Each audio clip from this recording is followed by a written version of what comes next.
physical factors, that is called topography, is main factor that affects land use.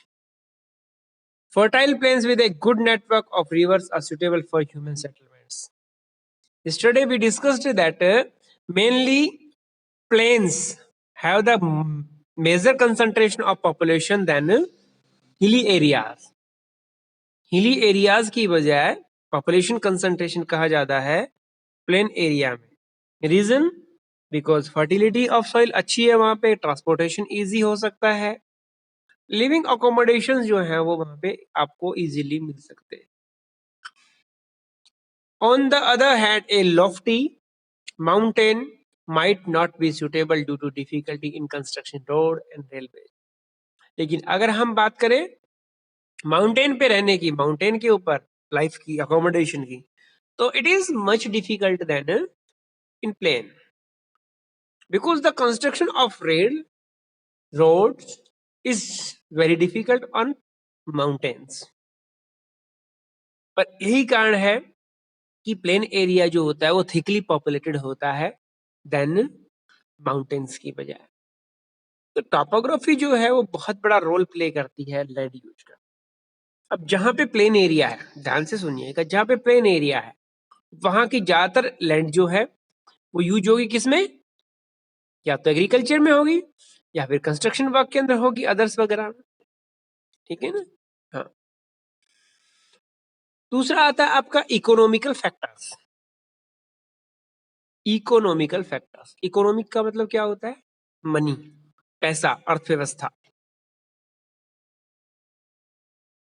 A land will not be used if the cost of using it very high.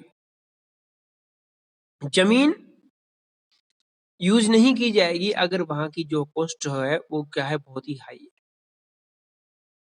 Mining work will not be carried out in a region if excessive expenditure is involved in acquiring minerals from that region.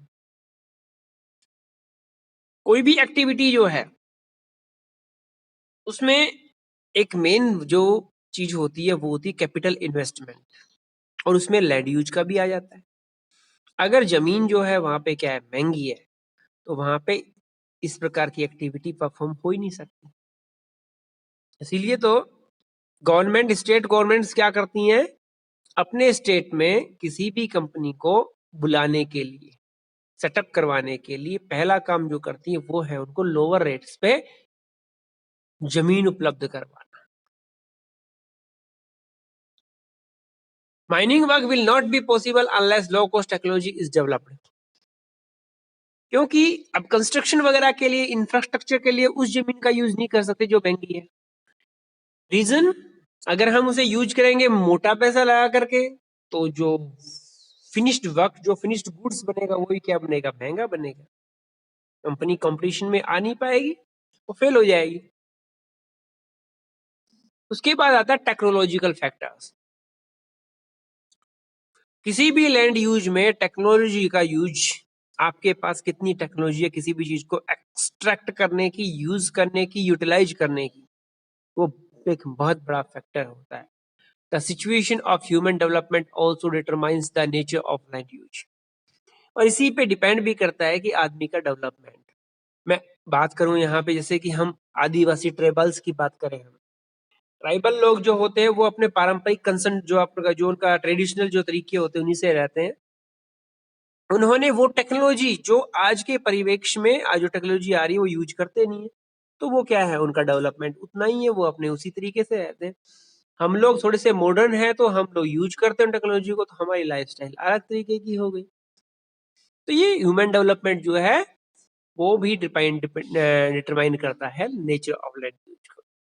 In backward developed area the land is used only for animal rearing, obtaining forest wealth etc. जो आपका backward area, आदिवासी tribal area जो होता है, वहां पे सिर्फ land का use होता है फॉरेस्ट जो प्रोडक्ट होते हैं उनको कलेक्ट करने के लिए, या फिर आपका एनिमल रियरिंग के लिए किया जाता है. Whereas in the developed area land is use in advanced agriculture activities, construction work, establishment of industry etcetera. Land is also use for transport system in developed area. जो developed area जो होते हैं उनके अंदर transport के system भी क्या होते हैं, अलग अलग होते हैं. मोनोरेल्स, आपकी मेट्रो रेल्स, ठीक है ना। हाँ, और जो बैकवर्ड एरिया होते हैं वहां पे आज भी क्या होता है, छकड़ा गाड़ी ही मिलती है।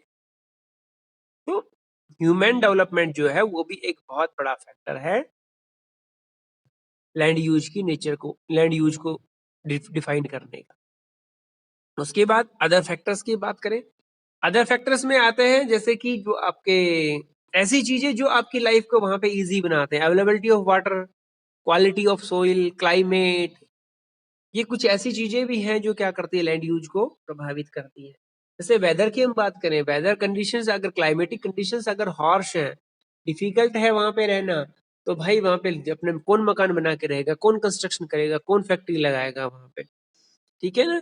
दूसरी बात, अगर क्वालिटी ऑफ सॉइल अच्छी है तो वहां पे क्या होगा, आपका एग्रीकल्चर होगा। अगर क्वालिटी ऑफ सॉइल अच्छी नहीं है तो वहां पे क्या होगा, आपका इंडस्ट्री वगैरह सेटअप होंगी, ठीक है ना। इंडस्ट्रियों को कोई जमीन से थोड़ा निकालना है कुछ।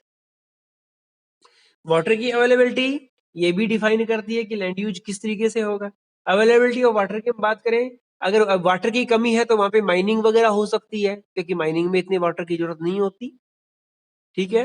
लेकिन वहां पे आपका जो टेक्सटाइल मिल्स है वो नहीं लग सकती, आपका स्टील प्लांट्स नहीं लग सकते वहां पे कंस्ट्रक्शन वर्क जो हाउसिंग वगैरह नहीं हो सकती, वहां पे लोग रह नहीं सकते वहां पे।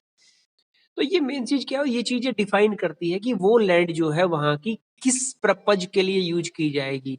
वो डिपेंड करता है इन फैक्टर्स पे, टोपोग्राफी पे, इकोनॉमिकल फैक्टर्स पे, टेक्नोलॉजी पे, और वहां पे water availability, quality of soil और क्लाइमेट के ऊपर डिपेंड करता है, ठीक है। अब लैंड अगर हम अपने आसपास देखें, लैंड दो प्रकार की होती है, प्राइवेट लैंड और community land. Private land and community land.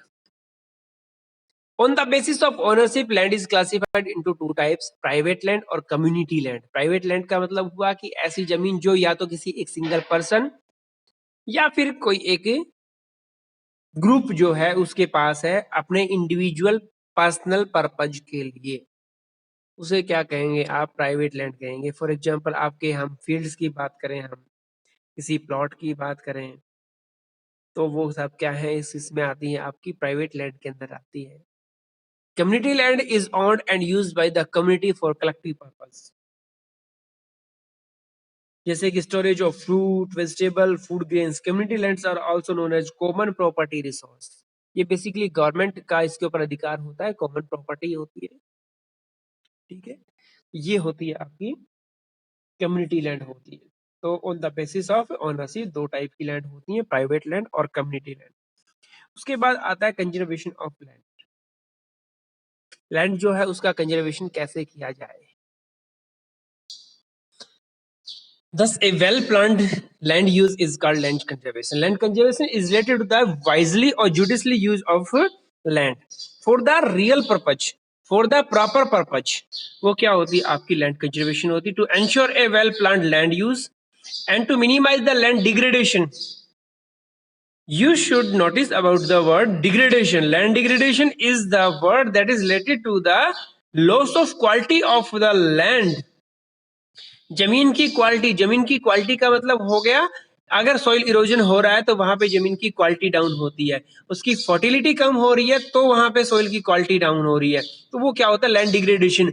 जमीन में पॉल्यूशन, सॉइल पॉल्यूशन अगर हो रहा है तो वहां पे लैंड डिग्रेडेशन। तो लैंड डिग्रेडेशन वर्ड जो है वो सॉइल और लैंड की डिग्रेडेशन, लैंड की क्वालिटी को डिग्रेड करता है, डाउन करता है, खत्म करता है। यही होता है मेन पर्पस की सोइल की, सॉरी लैंड की डिग्रेडेशन को होने से बचाना ही लैंड कंजर्वेशन है। To ensure a well planned land use and to minimise land degradation, following steps should be taken. कौन कौन से ऐसे स्टेप्स हम उठा सकते हैं जिससे हम सोइल को कंजर्व कर सके, लैंड को कंजर्व कर सके। पहला है अफोरेस्टेशन। अगर आपको फर्टिलिटी बनाए रखनी है, अगर आपको ह्यूम्स की मात्रा बढ़ाए रखनी है, अगर आपको ह्यूमिडिटी है उसके सोइल के अंदर बढ़ा के रखनी है, मॉइस्चर कंटेंट बढ़ा के रखना है, तो आपको अफोरेस्टेशन करना होगा। Afforestation is the process of planting trees on a large scale. बड़े स्केल के ऊपर पेड़ पौधों को लगाने की जो प्रोसेस होती है उसे कहते हैं afforestation. Use of chemical fertilizers and insecticide should be regulated. Fertilizer जो है उसका यूज और इंसेक्टिसाइड का यूज भी हमें क्या करना पड़ेगा, कंट्रोल तरीके से, क्योंकि ये जमीन में उपलब्ध जो बैक्टीरिया, माइक्रो ऑर्गेनिजम्स होते हैं, जो फायदे के लिए होते हैं, जो हेल्पफुल होते हैं, उनको खत्म कर देते हैं, नष्ट कर देते हैं। Mining activity should be controlled.